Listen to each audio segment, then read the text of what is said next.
yang baru hadir, selamat datang Pak Kapolri, Pak Kepala TNI, Pak Wakil DPD, kemudian Ketua MUI, para menteri, ada hadir Menteri Haji, kemudian Wakil Menteri Haji. Sekali lagi atas kehadiran para duta besar, Bapak Ibu hadirin sekalian, para media, wartawan yang sudah meliput acara ini dengan penuh khidmat.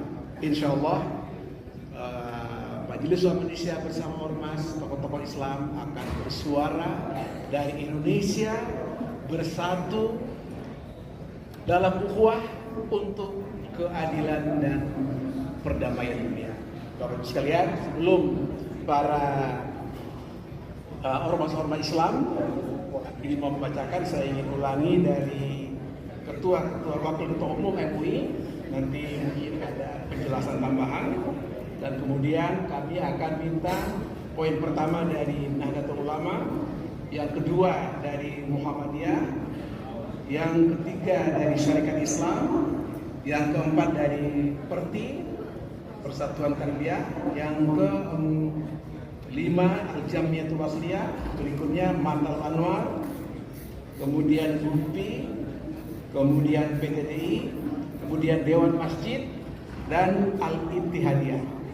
Bapak Ibu sekalian, kami dengan 10 ormas pendiri ini mengingatkan kepada sejarah berdirinya MUI bahwa Majelis Ulama Indonesia merupakan tenda besar untuk mempersatukan umat Islam, mempersatukan bangsa dan negara. Karena itulah pada kesempatan ini kami hadirkan para tokoh-tokoh ormas bersama ormas yang hadir di seluruh Indonesia. Ada dua hal yang melatar belakangi. Pertama, bahwa Islam telah menegaskan betapa pentingnya persatuan. Karena itu Allah mengingatkan kita, wa'tasimu bihablillahi jami'an wa la tafarraqu, dan seterusnya. Kemudian yang kedua, Allah juga mengingatkan di Al-Hujurat ayat 13, ya ayuhan nas inna khalaqnakum min dzakari wa untha wa ja'alnakum shu'uban wa qaba'ila lita'arafu inna akramakum indallahi atqakum. Banyak ayat-ayat yang menegaskan betapa pentingnya kita untuk berkelompok, untuk bersatu padu dalam rangka menegakkan keadilan dan melawan kezaliman. Nah, atas dasar itu juga pembukaan Undang Dasar Negara Republik Indonesia tahun 1945 mengamanatkan bahwa kemerdekaan adalah hak segala bangsa, dan oleh karena itu penjajahan di dunia harus dihapuskan karena tidak sesuai dengan pri kemanusiaan dan pri keadilan. Pembukaan Undang Dasar 45 juga mengamanatkan kepada negara Indonesia untuk ikut melaksanakan ketertiban dunia yang berdasarkan kemerdekaan, perdamaian abadi, dan keadilan sosial. Pada pasal 1, Piagam Perserikatan Bangsa-Bangsa menegaskan penyelesaian sengketa secara damai berdasarkan prinsip keadilan. Sedangkan tujuan utama meliputi menegakkan martabat manusia serta menciptakan stabilitas dan kesejahteraan umum. Atas dasar keyakinan dan prinsip ini, kami Majelis Ulama Indonesia bersama 10 ormas Islam dan seluruh ormas yang berhimpun di Majelis Ulama Indonesia menyampaikan taujihat bersatu dalam ukhuwah untuk keadilan dan perdamaian dunia sebagai berikut. Kami persilakan untuk poin pertama dari mewakili Nahdlatul Ulama.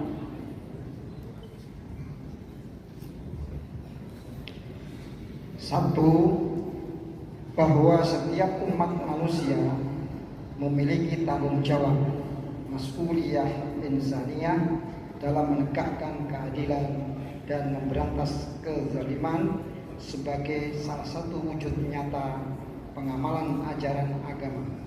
Oleh karena itu, menjadi kewajiban setiap umat manusia untuk menolak, menghentikan peperangan karena bentuk nyata kezaliman dan kesewenang-wenangan. Wujud nyata ukhuwah insaniyah atau persaudaraan kemanusiaan adalah umat bersatu, wahdatul ummah, guna menegakkan keadilan untuk semua bangsa dan negara, serta agar saling tolong-menolong, ta'awun, dan melindungi manusia takaful dari kezaliman, penjajahan, dan agresi militer. Terima kasih. Yang kedua dari Muhammadiyah. Kedua, bahwa ukhuwah kebangsaan, ukhuwah watoniyah menjadi kekuatan bersama umat manusia di seluruh dunia sebagai ikatan dan dasar dalam ikhtiar mewujudkan kemerdekaan sejati, keadilan bersama, persahabatan abadi, dan perdamaian dunia.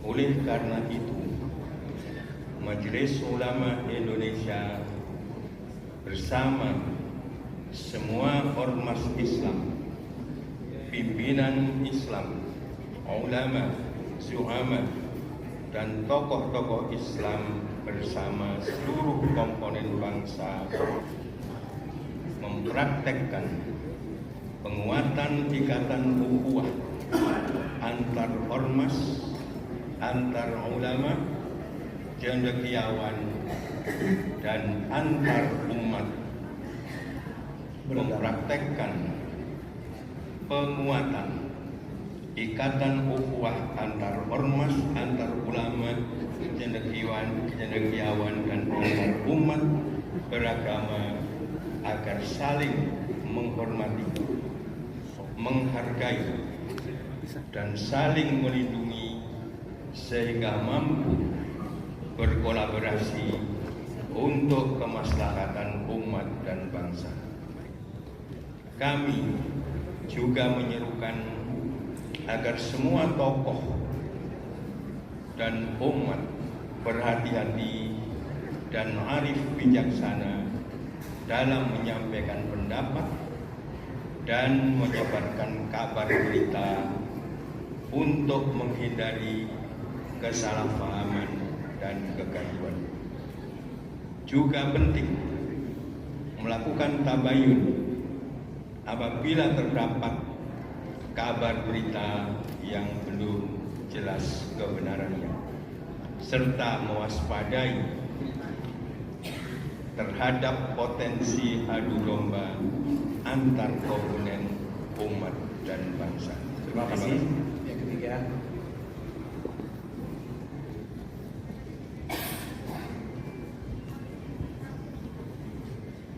Syarikat Islam.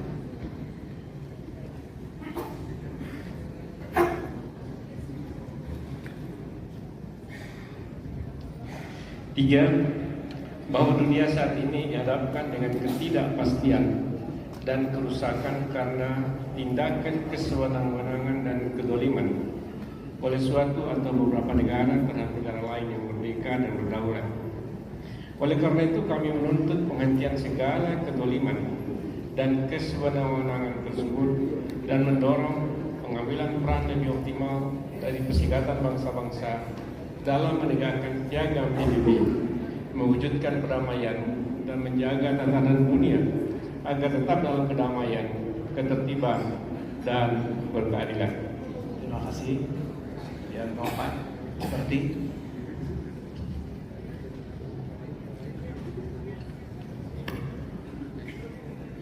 keempat, bahwa kami mengutuk keras tindakan agresi militer yang dilakukan oleh Amerika Serikat dan Israel ke negara Iran, Lebanon, dan Palestina selama puluhan tahun, serta negara-negara lainnya.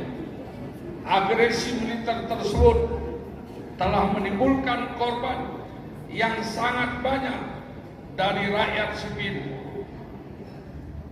termasuk anak-anak dan wanita, serta fasilitas-fasilitas umum seperti rumah sakit, sekolah, kampus, masjid, dan fasilitas air bersih.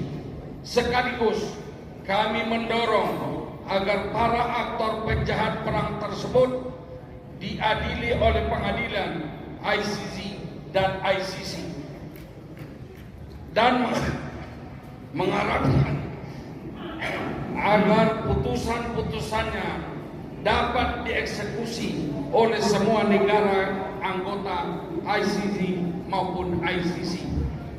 Terima kasih. Yang kelima, kalau dia menerusnya, bahwa perundingan damai merupakan jalan terbaik untuk menghentikan agresi militer dan perang.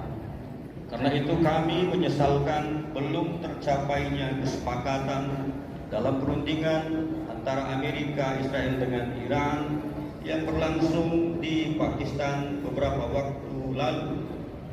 Oleh karena itu, kami menyerukan agar perundingan dilanjutkan sampai tercapainya kesepakatan guna tercapainya penghentian agresi militer dan perang serta tercapainya perdamaian kawasan dan dunia. terima kasih. Yang keenam, 6. Bahwa bangsa Palestina memiliki hak konstitusional dan historis yang sangat kuat untuk merdeka dan berdaulat berdasarkan keputusan dan amanah Konferensi Asia Afrika tahun 1955 di Bandung yang menuntut kemerdekaan semua bangsa-bangsa yang dijajah. Saat ini hanya tinggal Palestina yang belum merdeka. Oleh karena itu, kami menyerukan dan mendesak kepada semua negara agar terus berjuang bersama untuk mendukung kemerdekaan dan berdirinya negara Palestina.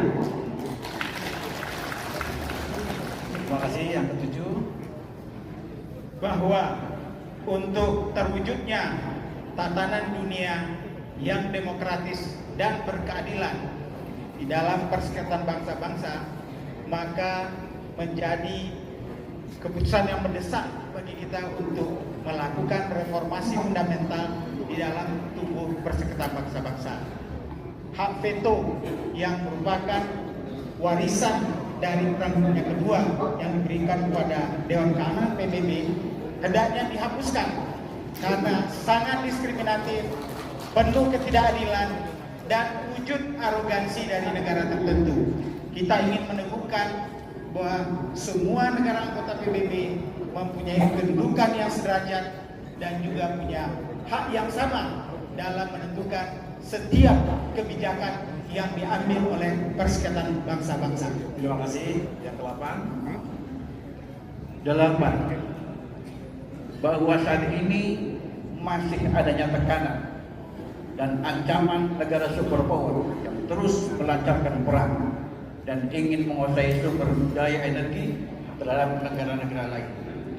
Untuk itu, kami menyerukan kepada negara-negara Muslim di kawasan Teluk agar bersatu padu dan memperkuat kerjasama di bidang pertahanan dan keamanan negara-negara kawasan sehingga tetap berdaulat di tengah ancaman, gejolak, dan goncangan geopolitik global. terima kasih.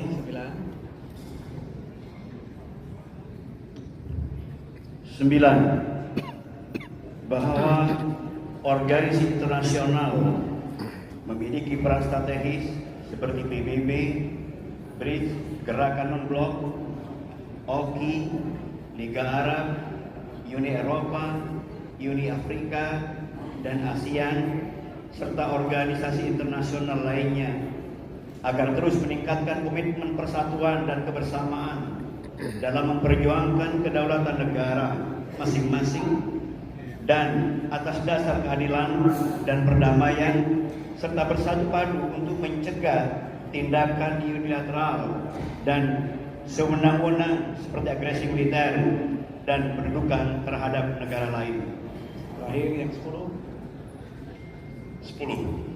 Mengharapkan kepada pemerintah Republik Indonesia agar terus menjalankan politik bebas aktif dan gerakan non-blok dalam upaya penegakan keadilan dan mewujudkan perdamaian dunia, termasuk menghapuskan penjajahan dimanapun di dunia ini, dan secara khusus penghapusan penjajahan Zionis Israel di Palestina, dan mendorong pemerintah agar terus melakukan upaya menuntut keadilan atas gugurnya 3 orang syuhada anggota TNI Pasukan Perdamaian Indonesia yang tergabung dalam pasukan United Nations Interim Force in Lebanon, untuk memperkuat perlindungan dan dukungan bagi pasukan perdamaian dimanapun mereka bertugas menunaikan mandat Perserikatan Bangsa-Bangsa. Baik, terima kasih. Demikianlah, semoga Allah Subhanahu wa Ta'ala memberikan kekuatan kepada kita semua dalam berbangsa dan bernegara untuk terus mendorong menegakkan keadilan dan perdamaian dunia. Selesai. Bapak dan Ibu hadirin yang akan dihormati, demikian pembacaan taujihat yang telah disampaikan secara bersama-sama oleh perwakilan seluruh ormas Islam pendiri Majelis Ulama Indonesia. Dan selanjutnya penandatanganan naskah. Kami mohon para ketua, wakil ketua umum, silakan. Diawali wakil ketua umum. Wakil ketua umum untuk menandatangani naskah taujihat, 10 taujihat yang telah dibacakan oleh 10 ormas Islam pendiri MUI.